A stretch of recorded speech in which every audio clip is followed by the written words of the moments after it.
When Lieutenant General Veronica Hayes returned from a NATO summit, she expected a quiet ride home.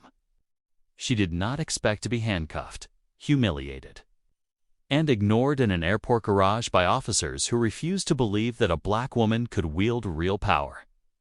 That day, she wore no uniform. No medals, no name tag or insignia worthy of a salute. Just black slacks, a long charcoal coat, and leather gloves. Simple, deliberate Veronica Hayes didn't need to announce who she was. After 32 years of service, it was carried in the way. She walked, the way she observed, the way she held herself. Her flight from Frankfurt had landed early. Around 3:45 p.m. on a cold March afternoon at Dallas International Airport in Virginia. She had just concluded 5 days of intense back-to-back meetings at the NATO Defense Summit in Germany. No press, no public appearances. Just senior military brass behind closed doors, strategizing logistics, Ukraine deterrence, and coordination. Drill's tart head still buzzed from the pace of it all. Moving swiftly through customs, she was still on mission time. There was no entourage, just her and Major Darnell Bishop, her aide-de-camp. He was 38, tall, a former field artillery officer turned logistics coordinator, loyal to the bone. Often joked about their age gap, but she had once told him he was the kind of officer she wished she could clone. He laughed but never disagreed. They exited baggage claim and descended the long escalator to the parking structure. A black sedan had been arranged to take her home to Bethesda. She lived alone. Her children grown. Her husband gone 10 years. Veronica inhaled deeply as she stepped into the frigid air of the garage. The wind bit sharply. Her driver had not arrived, but she wasn't worried. She was early. She stood beside a concrete pillar, checking her phone. Darnell scanned the garage, arms crossed. The space was mostly empty, save for scattered travelers dragging luggage and a maintenance cart beeping in the background as it reversed near the elevator. Then it happened. 3 people moved in quickly from the left, 2 men, 1 woman. No uniforms, no badges, just purposeful steps and clipped voices. The first, a stocky man in a brown jacket with a crew cut, spoke. "Ma'am, keep your hands where we can see them."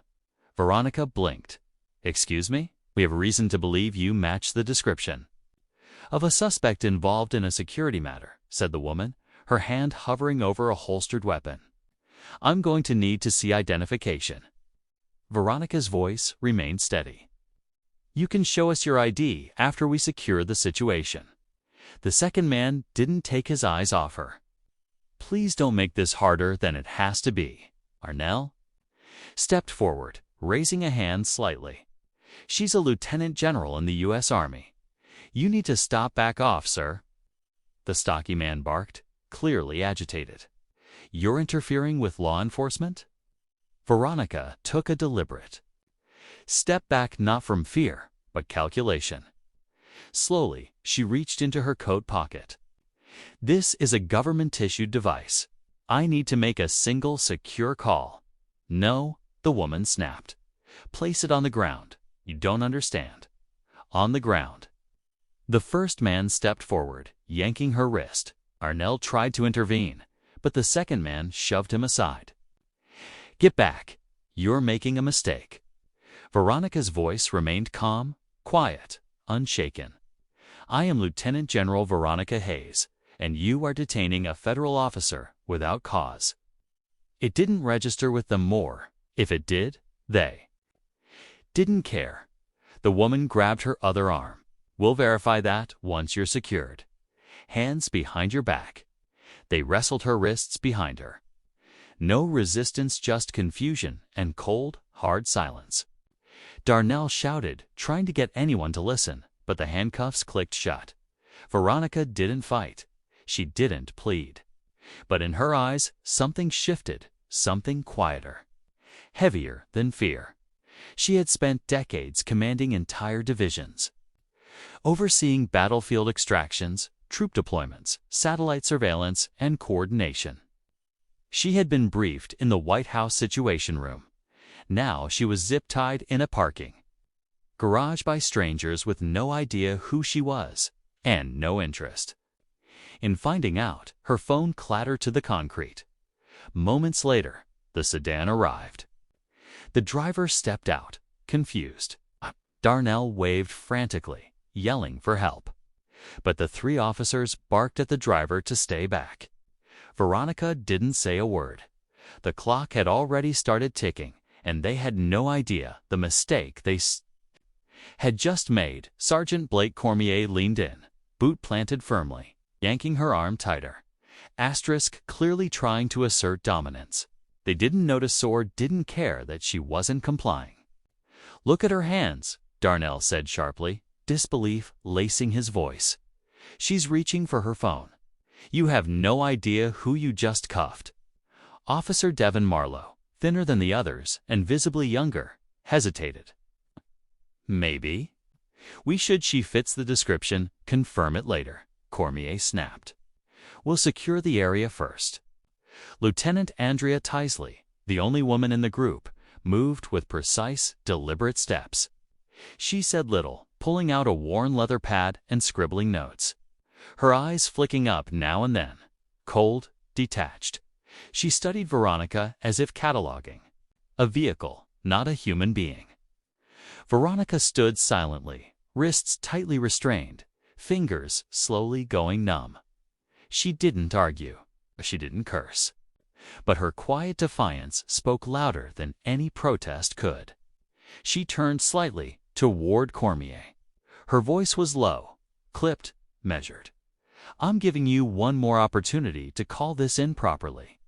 You are detaining a flag officer of the United States military. My office will confirm this within 60 seconds. If you let me use that phone," Cormier chuckled, as though she'd just claimed to be the Queen of England.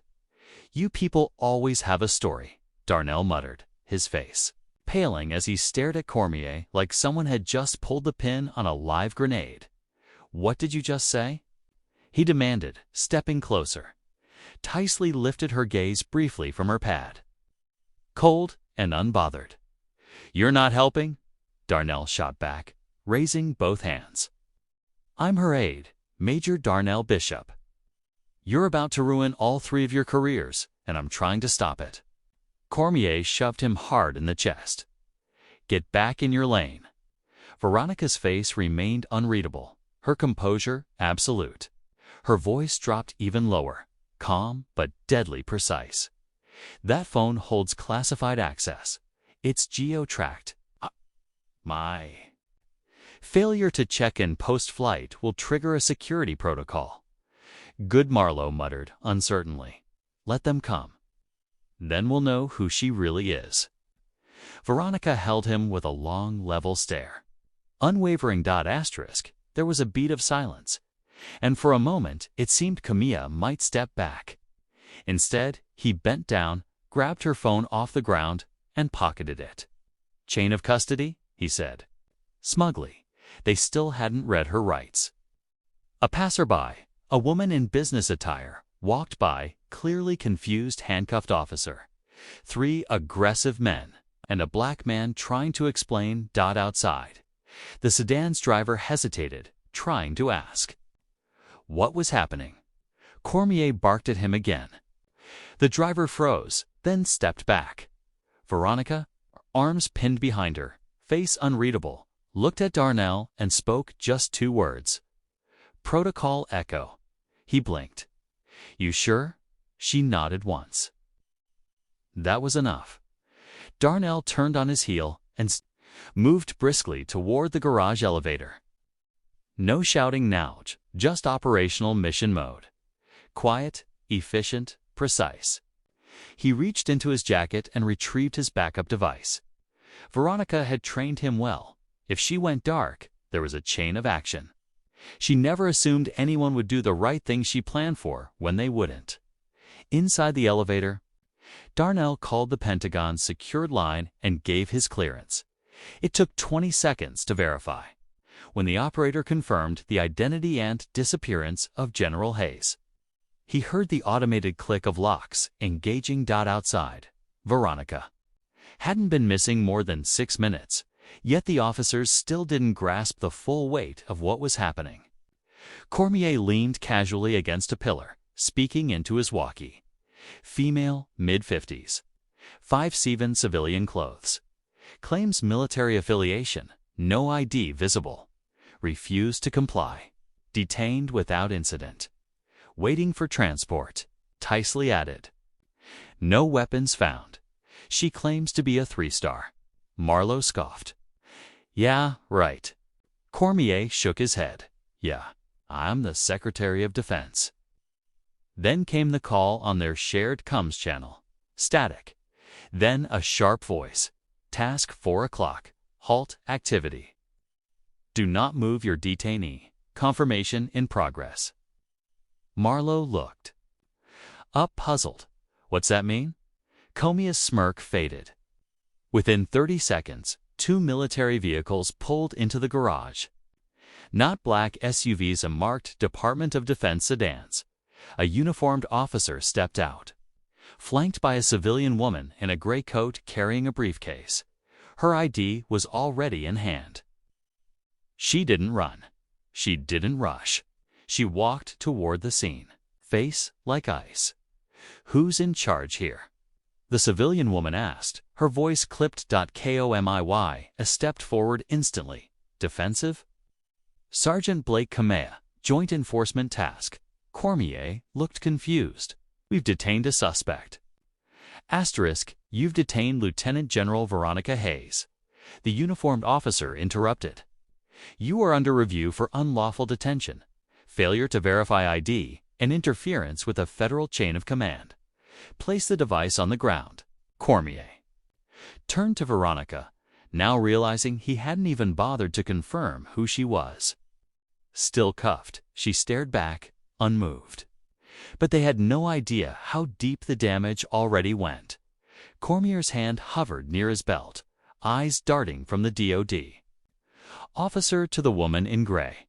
Marlowe shifted uncomfortably. Finally, reaching into his jacket, he pulled out Veronica's phone. It's government-issued, he muttered, holding it up. It's encrypted, the woman in gray said, her tone sharp.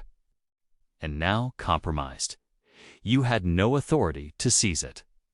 Cormier scoffed. We are operating under a standard BOLO alert. Female suspect, medium build, black coat, dark pants. Possible connection to a courier. Veronica exhaled slowly. You didn't even check the timestamp on that alert, did you? The woman in gray turned to her. General Hayes, we've triggered a full Echo 6 response per Major Bishop's call. Command has eyes. Are you physically harmed? Veronica nodded once. No injuries. Then we'll handle this. Darnell returned to the scene just as Tisley and Marlowe began backing away, their confidence strained. Even Cormier looked smaller somehow. The civilian woman raised her voice, addressing all 3 officers. As of this moment, you are relieved of operational authority at this location. You are to remain on site. Do not communicate with your unit. Do not use your personal phones. A federal review team will arrive shortly. Cormier muttered under his breath. This is bull, Sergeant. The uniformed officer interrupted, stepping forward. You are already in violation of at least 2 federal directives and possibly Title 18. That shut him up. The woman in gray stepped toward Veronica. We'll cut the restraints now, then transport you directly to Arlington HQ for debrief. Veronica shook her head. Don't cut them yet. The woman blinked. Ma'am? Body cams, Veronica said, looking Cormier straight in the face. Make them remove the cuffs on camera. Let their hands do it. It wasn't about humiliation. It was about ensuring it was recorded, start to finish. Cormier looked ready to argue, but the weight of his own body cam bore down on him. Without a word, he stepped forward and unclipped the cuffs. Her arms dropped to her sides. She didn't rub her wrists or roll her shoulders. She just stood tall. A beat passed. Then she walked away, slow and calm, to the sedan that had been. Waiting the entire time, the woman in gray followed.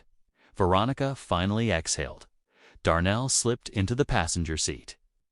For the first mile, no one spoke. Then Veronica broke the silence. Echo 6. Yes, ma'am, Darnell said.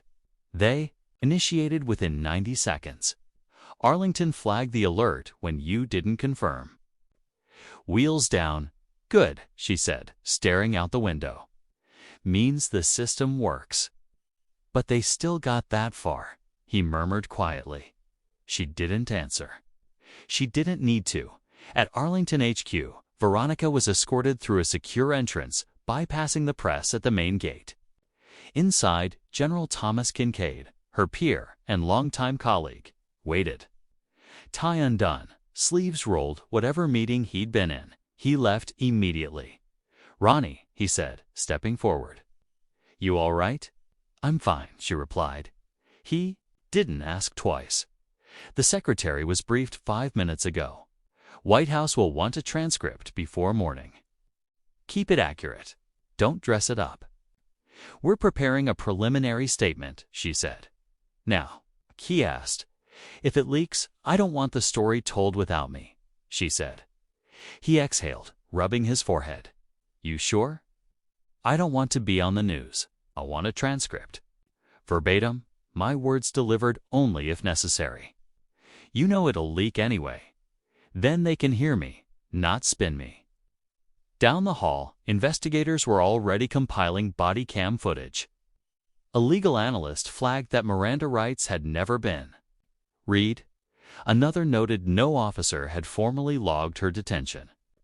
The device seizure would trigger its own line of inquiry, especially since the phone connected to encrypted communications across multiple agencies. In less than 2 hours, every decision Comey and his unit made in that garage was being cross-checked. Against federal guidelines, Veronica sat in a private office, drinking hot water with lemon, the only thing she requested. Her coat was folded neatly on a chair. A fresh notepad lay untouched beside her. Darnell paced in the hallway. "Do you think they'll try to spin this?" he asked General Kincaid. Kincaid shook his head. "Not if they're smart. But outside the building, 3 careers are already hanging by a thread. And the footage hasn't even been seen by the public yet." Sergeant Cormier sat stiffly on a Cormier sat stiffly on a metal bench in a temporary holding office just outside the airport's TSA security zone. The air was stale.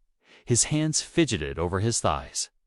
Marlowe leaned back in the plastic chair beside him, eyes wide but silent. Tisley stood with her arms crossed, staring blankly at the vending machine. None of them had spoken much since the uniformed DOD officer told them to remain on site. They didn't get to drive away. They didn't get to finish their shift. They didn't even get a phone call. 2 men from Internal Affairs arrived first, not from the local department, but from the Joint Enforcement Oversight Division. Their badges were real. Their tone colder than the air in the room. "We need to talk about what happened in that garage," one said without sitting. "I suggest you be honest, because this is already bigger than you realize." Cormier opened his mouth, but the agent raised a hand. "We've reviewed preliminary footage. Do not attempt to edit the narrative. We're going to walk through it frame by frame." Across town at Arlington HQ, Veronica sat calmly in a closed session room with 3 legal officers, a representative from the Inspector General's office, and her own military counsel. The footage had just been played in its entirety. Raw. Silent video from 3 separate body cams. No cuts, no edits. No commentary, just 3 angles of the same mistake. Her face remained unreadable as the screen showed. Her calmly asking to identify herself, requesting the phone, warning of consequences, and then the moment Cormier said, "You people always have a story." The room went silent. Major Darnell Bishop leaned forward slightly, watching her. Her eyes didn't twitch not once, but her fingers curled tightly around the pen in her hand. She didn't need to speak. That single moment on camera ensured it could never be dismissed as a procedural error. Seconds later, General Kincaid walked in. "It's already leaking," Veronica's legal rep said. "Someone dropped a copy with the Hill. You'll see it on cable by sundown." Veronica didn't flinch. "Let it air." "You sure?" Kincaid asked. "Better than letting them guess," she replied. Back at the airport, Tisley finally broke her silence. "You think we're done?" she asked Marlowe without looking at him. Marlowe hesitated. "I didn't know. I just thought she looked like the photo did. She really?" Tisley shot back, still not meeting his eyes. "Or did we just convince ourselves she did?" Cormier muttered under his breath, then rubbed his face. "We were just doing the job." "No. We weren't," Tisley snapped. "We skipped steps, didn't verify, ignored every word she said." A new agent entered, holding a tablet. "I need all three of you to sign temporary suspension acknowledgments. This doesn't mean you're fired yet, but it does mean you're off-duty pending investigation." Comey looked up. "Suspension for doing our jobs." The agent raised an eyebrow. "You handcuffed a high-ranking federal officer illegally. You seized encrypted government property.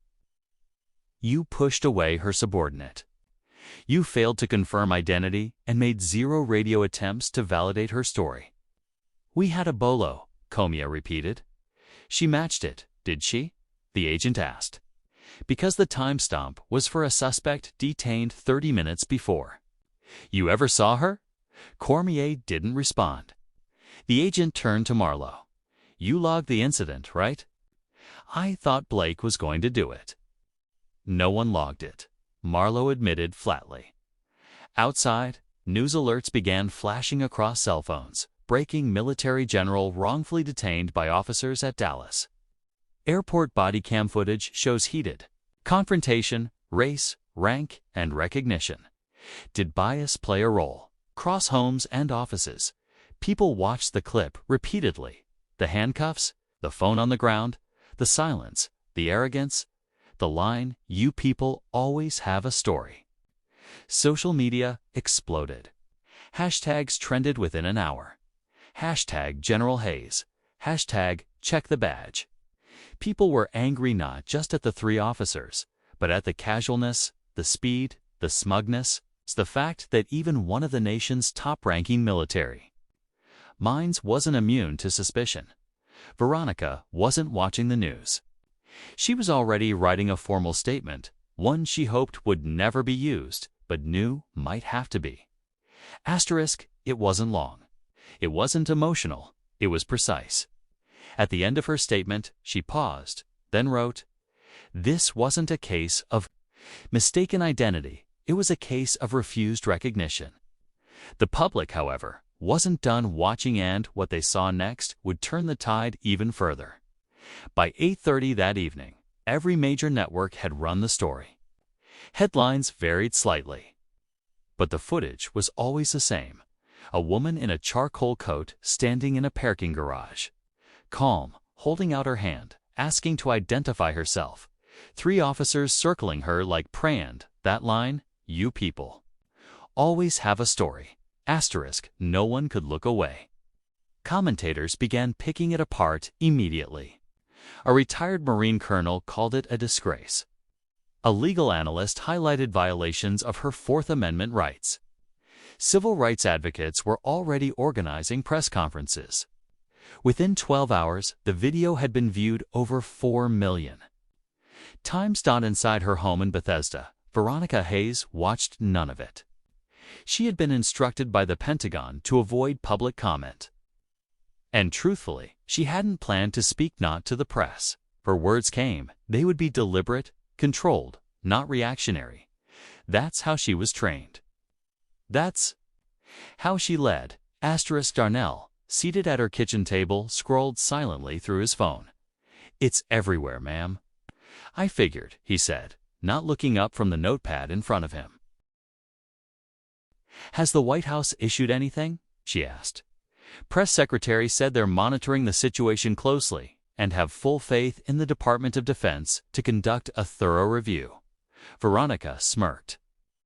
Safe answer. Better than. Silence. She turned to him. Has the secretary called twice? General Kincaid told him, you're waiting until the review begins. Good. Across the country, newsrooms dug deeper. When they found what was buried in Officer Devin Marlowe's Phyllis, suspended reprimand from 4 years earlier for detaining a Latino high school student without cause, the story gained traction. Then came revelations about Sergeant Comia. 6 internal complaints filed between 2010 and 2021. 3 from black men who said they were stopped without cause in Arlington. 2 others from local businesses citing harassment during random checks. The department had ruled each complaint unsubstantiated. But now, with the footage public, pressure mounted to reopen those cases. Lieutenant Andrea Tisley, the quiet one, had no formal complaints, but internal emails obtained by a journalist revealed she had questioned diversity training protocols and once referred to a suspect as just another angry one. Not illegal, but not headline-friendly either. The city's mayor weighed in publicly, calling the incident deeply troubling and pledging full cooperation with the investigation. Behind closed doors, he was furious not from moral outrage, but because the city now sat at the center of a national scandal. Public rallies formed in D.C., Baltimore, even Philadelphia. Some held signs with Veronica's image next to her rank. Others carried placards, reading, "She earned it." "You ignored it?" Darnell scrolled again. "CNN's doing a panel tomorrow. They want you to appear." "No," she said quickly. "They said it could shape the narrative." She looked him dead in the eyes. "The narrative doesn't need shaping. It's all on camera." Back at the Joint Enforcement Task Force office, the 3 officers sat in separate rooms under administrative review. They weren't under arrest yet, but all 3 were under active investigation for misconduct, civil rights violations, and dereliction of duty. Cormier looked exhausted, his arrogance replaced by blank, bitter detachment. "I didn't know who she was," he said to the internal affairs agent. "She didn't look like a general." The agent leaned forward. "What does a general look like?" He didn't answer. Veronica stayed quiet publicly for another day. Then, by request, she would speak on her terms. She submitted a formal response to the Department of Defense for internal distribution, a transcript. Not a speech, clear calm, without venom. In one line she wrote, "I was not targeted because of confusion. I was dismissed because of assumption." The moment that line reached press outlets, it became a rallying cry. Commentators stopped focusing solely on the footage.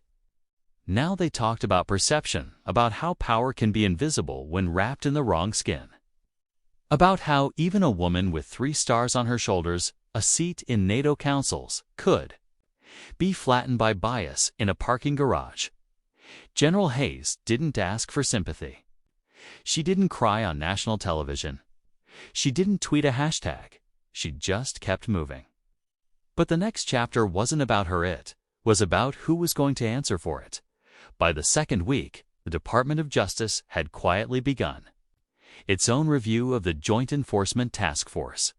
What started as a single incident was unfolding into a pattern.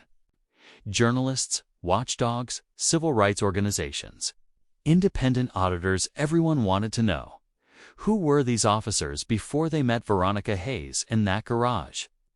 Sergeant Blake Cormier's file told its own story.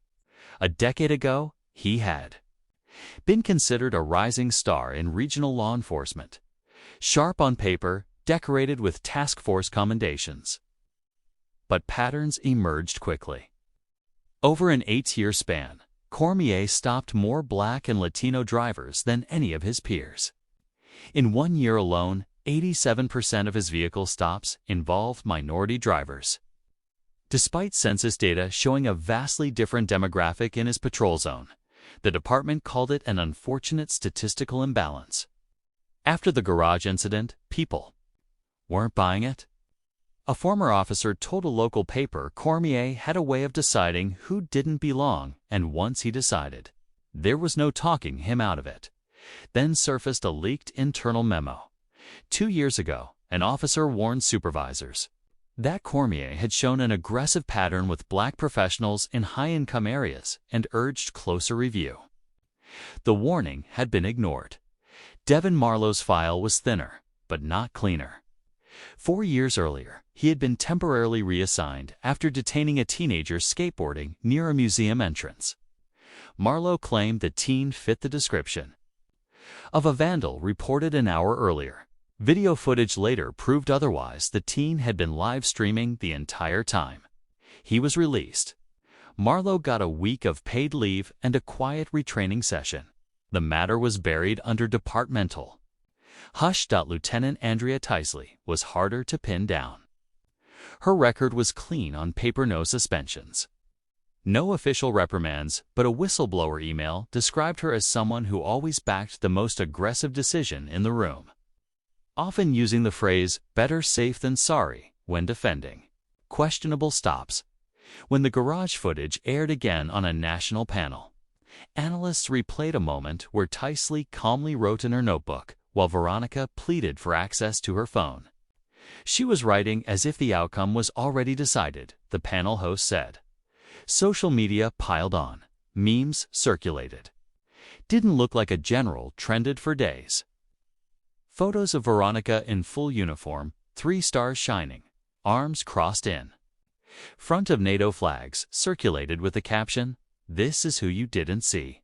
For Veronica, none of it was personal, not on the surface.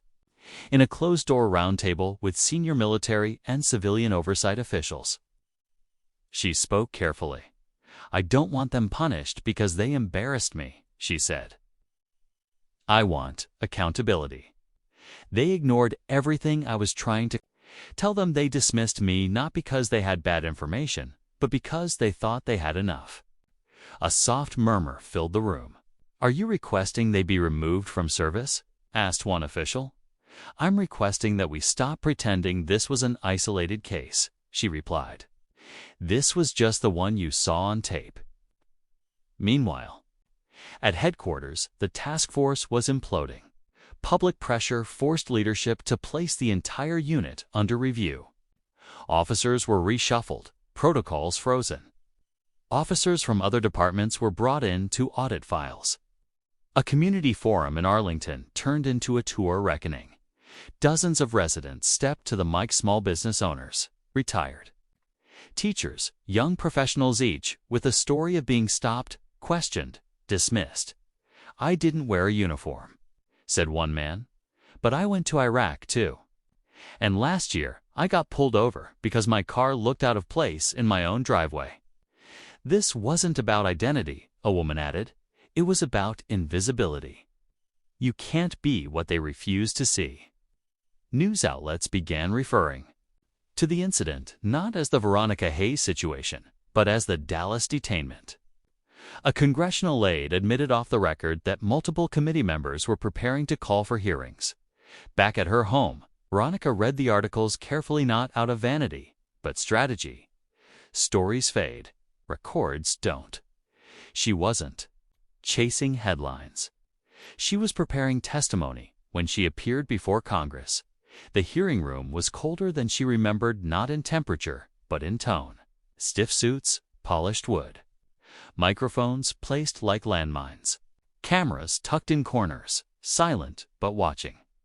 The room wasn't packed, but full enough to carry weight, the kind of crowd that made every silence feel like a verdict. Veronica sat at the witness table, upright in her army dress uniform. 3 stars on her shoulders. No makeup, no jewelry. Just the bars, ribbons, and rank she'd earned over 3 decades. Across from her sat 12 members of the Oversight and Government Reform Committee, a mix of parties, backgrounds, and expressions. Some had read her statement. Others, the headlines. Many came with opinions already loaded. The room didn't shift until she spoke. "My name is Lieutenant General Veronica Hayes," she began, voice level but not cold. I've served in the United States Army for 32 years. I've commanded brigades overseas, led cyber operations, coordinated with NATO leadership, and represented our country in diplomatic security negotiations. She let that hang. I was handcuffed in a parking garage because 3 officers thought I looked suspicious. They ignored what I said. They took my phone. They restrained me. They never read me my rights. They never checked the timestamp on the bolo they cited. They didn't ask who I was.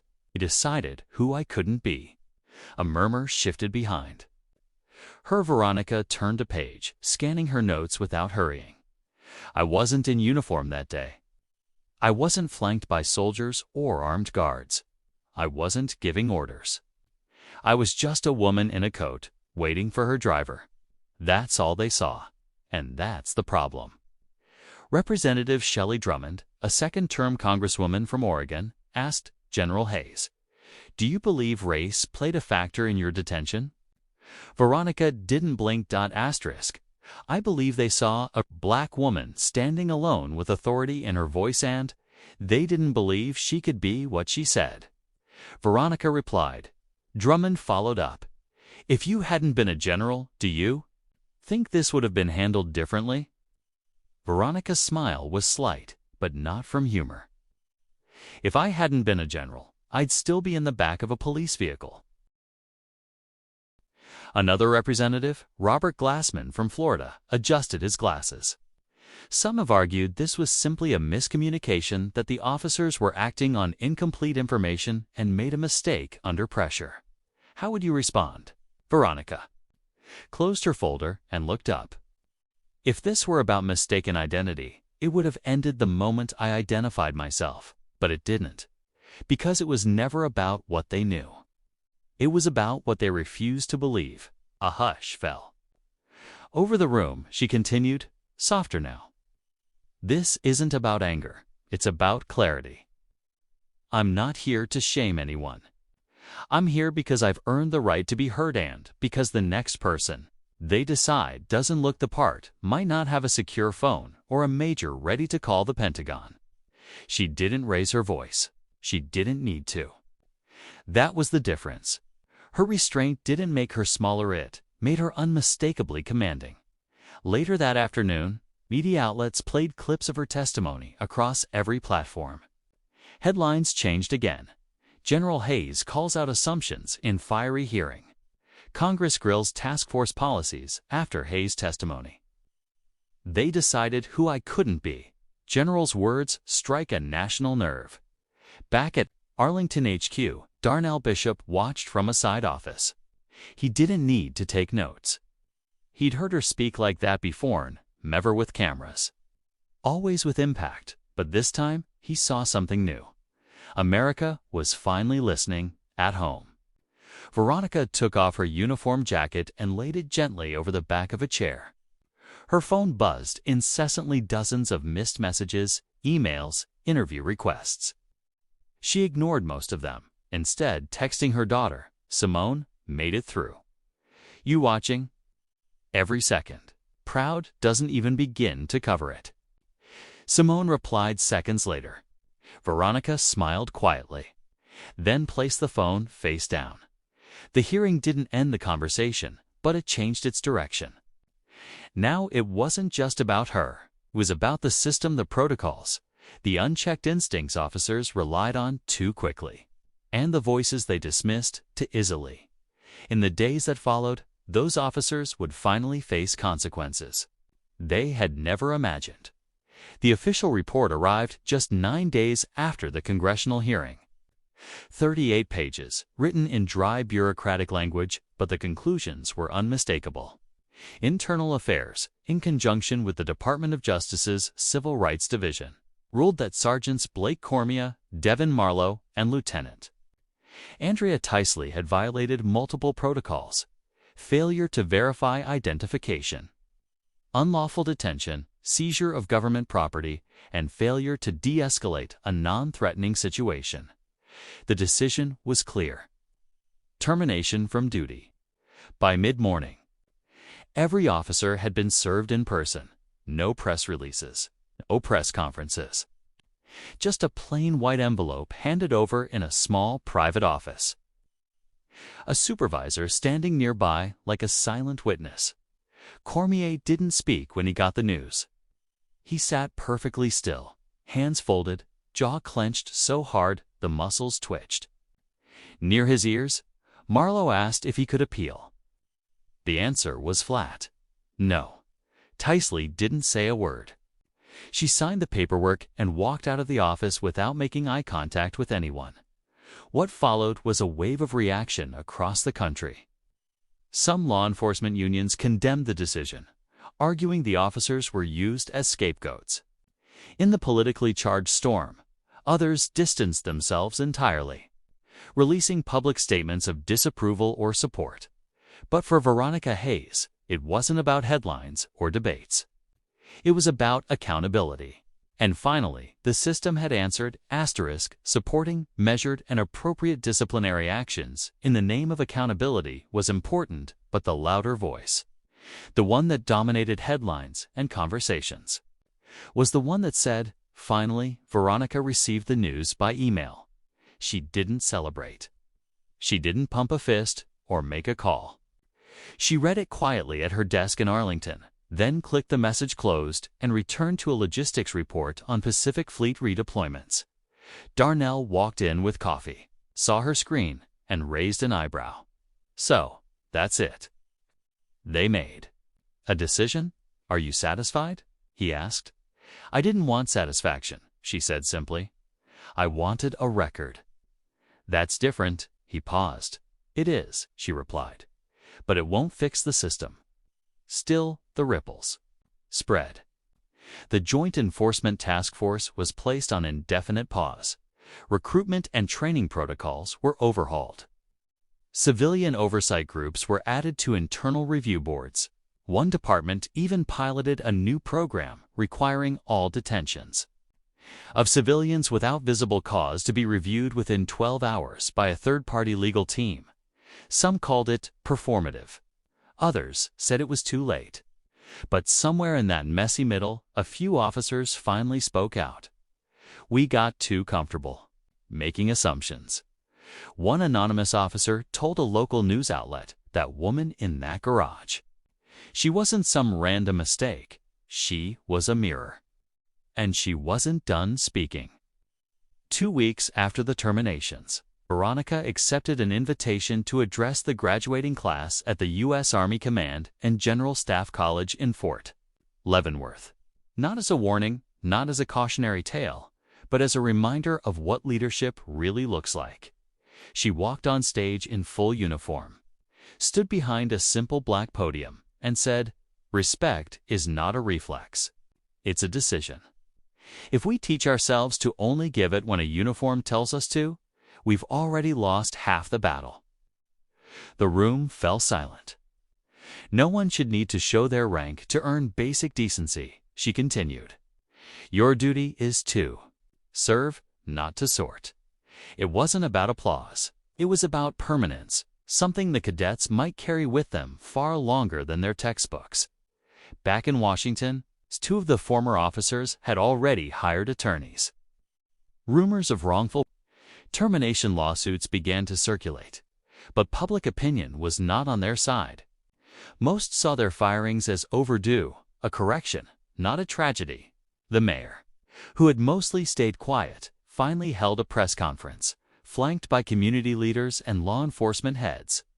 We cannot train judgment out of a person, he said, but we can demand consequences when that judgment consistently fails. In a nearby auditorium, local high school students watched the press conference during homeroom. A few raised their hands and asked, could that happen to anyone, even a general? The answer wasn't comforting, but it was real. Across classrooms, living rooms, and offices, something had shifted, and it wasn't going back to how it was. Veronica never planned to become a symbol.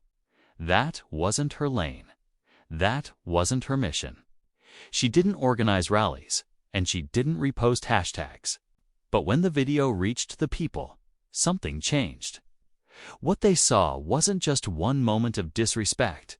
They saw a pattern they recognized. Sometimes painfully well-dot letters began arriving hundreds at first, then thousands. Some handwritten, others typed. A few smudged with what looked like tears. They came from veterans, teachers, nurses, business owners, retired judges, people who had never met her but knew exactly what she had faced in that garage. One came from a former Air Force tech sergeant in Arizona. "Ma'am, I saluted generals for 22 years. When I saw that video, my stomach turned not just because of what they did to you, but because I know if it had been me, they wouldn't have even let me speak. You held your ground with more discipline than most could dream of." Another came from a teenage girl in Michigan. "My mom showed me your story. You made me feel like, maybe I don't have to change who I am to be powerful, just patient, smart, and calm. Thank you." Veronica read each message slowly, not because she needed validation, but because every word reminded her how wide the impact had become. On social media, the discussion had matured. Outrage evolved into reflection. People shared stories of being mistaken, misjudged, dismissed at airports, in stores, classrooms, even courtrooms. One thread on X, formerly Twitter, featured over 12,000 users recounting moments when they were seen as less than they were. A quiet wave of understanding began to build, not performative pity, but recognition of how quickly people assessed, how slowly they reconsider. Even within law enforcement, the reverberations didn't stop. Captain Jeremy Soto, a police training coordinator in Sacramento, posted a video after watching Veronica's hearing. "When I watched that garage footage, I didn't see a mistake, I saw a mindset, a dangerous one. If we train our officers to respond before they observe, we've already failed them and the communities we serve." The clip went viral. Police departments in Colorado Springs, San Diego, and Pittsburgh added mandatory bias recalibration modules to their academy curriculum. Less theory, more live scenario decision training. Veronica's footage became a case study. At a Boston conference, a Kennedy School professor coined it the Hayes effect. Power present but invisible to those who refuse to see it. Veronica didn't attend the conference. She didn't need to. The work was moving without her. Not all responses were thoughtful. Some corners of the internet spun their own versions of events, claims that it was staged, exaggerated, or politically leveraged. Some questioned why someone of her stature didn't simply show her ID immediately, ignoring the fact that she had tried multiple times. She expected it. When you challenge how people see the world, some will do anything to pretend you didn't. Still, for every angry post, there were dozens of thoughtful ones. Her daughter Simone shared a photo of Veronica in uniform with the caption, "They saw a woman in a coat. See a woman who built an empire on order and integrity. Their mistake was thinking she needed to raise her voice to prove it." The post gained over 1 million shares. In quiet corners of America, barbershops, school hallways, subway platforms, people were still talking. Unlike most viral stories, this one didn't vanish in a week. Comedians referenced it on late-night shows, not as a punchline, but as a challenge. One joked, "Imagine cuffing someone who can probably order a drone strike and then thinking you're in control." The laughter wasn't joy, was discomfort. The kind that makes people think. Veronica kept moving. She returned to briefings, sat in secure meetings, mentored young officers. Her day-to-day never stopped. But those who met her now saw her differently, not because she had changed, but because they finally saw what had been there all along. One last thing remained for her, not for press, not for the Pentagon, not for a headline, was personal. Late spring, Veronica returned to the garage. No press, no ceremony, no speeches, no flags, just her. Civilian again, jeans, a soft blue button-down, walking shoes. The parking level looked the same. Cracked concrete, faded yellow lines, the dull echo of rolling luggage. The pillar she had leaned against was still there, faint black scuff marks at the base. For a moment, she stood still, hands in pockets. Then a group of high school students rounded the corner. ROTC cadets from Fairfax, nervous whispers, eyes wide. Their instructor, retired Lieutenant Colonel Marcia King, stepped forward. "Ma'am," she said with a respectful nod, "thank you for agreeing to meet them here." Veronica offered a small smile. This was the right place. The students gathered in a loose circle. Most didn't know what to say. One girl clutched her notepad like a shield. A boy in the back wore a crisp uniform, shoes too tight for comfort. Veronica looked at them, then sat casually on the ledge near the pillar. "I want to tell you this," she began. "Don't be afraid to speak calmly when the world expects you to shout. Sometimes composure speaks louder than noise." One student raised his hand. "General Hayes, how did you stay so calm that day?" "I think I would have lost it." She paused, honest. "I've spent my whole life being told what I couldn't be. I learned early that reacting the way they expect you to only makes it easier for them to believe they're right." Another asked, "Do you think anything changed because of what happened?" Veronica nodded. "Yes, but not everything. Change doesn't come like a light switch. It moves like tidewater, quiet, relentless. Sometimes you don't notice it until you look back." A girl stepped forward, hesitant. "Do you ever get tired of having to prove who you are?" Veronica smiled, tinged with sadness. "Every day. But I don't prove it for them anymore. Prove it for the ones watching, like you. You're going to be in rooms where you don't look like the rest of the table. You're going to be underestimated, interrupted, ignored. Let them. What matters is that you don't underestimate yourself. One day, someone will need to see you standing tall so they can stand taller themselves." Silence followed, not awkward, but full. The instructor stepped forward again. "Would you like to walk them through the scene?" Veronica stood, gesturing gently to the pillar. "That's where I waited for my driver. Right here is where I was surrounded. That camera caught it all. From there, the phone landed here." She crouched, pointing to the faint marks. "That sound I remember more than the cuffs. It was the sound of something being dismissed." The students were quiet. "They didn't erase my power that day," she continued, standing tall. "They just revealed their own limits. You don't have to be loud, to be strong. You don't need to prove your worth to people committed to not seeing it, but you do need to know who you are long before they try to tell you otherwise." When the visit ended, the students left with a new kind of posture. A few shook her hand. One saluted. Veronica didn't correct him. She lingered a moment, not to relive the past, but to reclaim it. Later that night, she sat on her back porch in Bethesda, warm tea in hand, the air thick with freshly cut grass.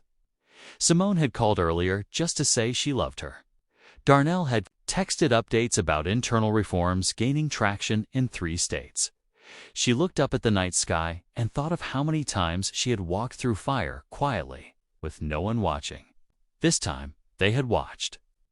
And this time, the silence had spoken louder than anything else. Because sometimes, the strongest voice in the room is the one that never needed to yell to be heard. Veronica sat quietly on the porch of her Bethesda home, the evening air thick with the scent of freshly mown grass and the faint hum of distant traffic. The sky was a deep indigo, scattered with the first timid stars of night, the kind that seemed to listen silently when no one else would. She cradled a mug of tea in her hands, watching the steam rise. The curl of warmth, carrying more than comfort, it carried reflection, consideration. A moment to absorb what had happened and where it was taking her next. It had been weeks since the garage incident. Weeks since Congress had called her to the witness table. Weeks since the footage had leaked and the world had paused to watch, to understand, to argue, to learn. And still, for Veronica, it wasn't about the headlines, the hashtags, or the viral clips that had flooded every corner of social media. She had never sought recognition. Her work had never been about applause. It had always been about impact, about shaping outcomes long before they reached public awareness. Darnell Bishop appeared quietly behind her, carrying an extra chair and a second mug of tea. He placed it beside her, and for a moment neither spoke. The wind shifted gently, carrying the distant laughter of children from a nearby park. The faint clatter of a bicycle chain, the echo of a world moving forward. "You ever think about it?" he asked finally, voice low. "About how much one moment can ripple outward?" Veronica didn't respond immediately. She stirred her tea slowly, the spoon clinking against the ceramic, a rhythm that seemed to mark the quiet cadence of thought. "I think about it all the time," she said eventually. "Not because it changes what happened, but because it changes what comes next. People see the moment. They don't always see the pattern. They forget that the ripple starts long before it ever touches anyone." Darnell nodded. "And now, after everything?" She set the mug down and leaned back, eyes tracing the horizon. "Now, the ripple is starting to teach." Her voice was soft, but each word landed like a quiet authority, the kind that demanded attention without demanding compliance. "We've shown that protocol and assumptions can fail. That rank, that experience, that history, none of it guarantees recognition. But we've also shown that integrity doesn't need validation. It persists. It shapes the system even when it's ignored."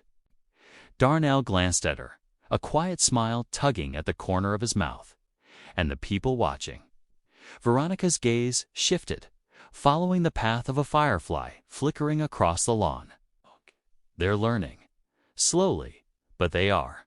Some won't understand until they've walked through their own moment. But the ones who do, they carry it forward. That's how change survives beyond a single incident."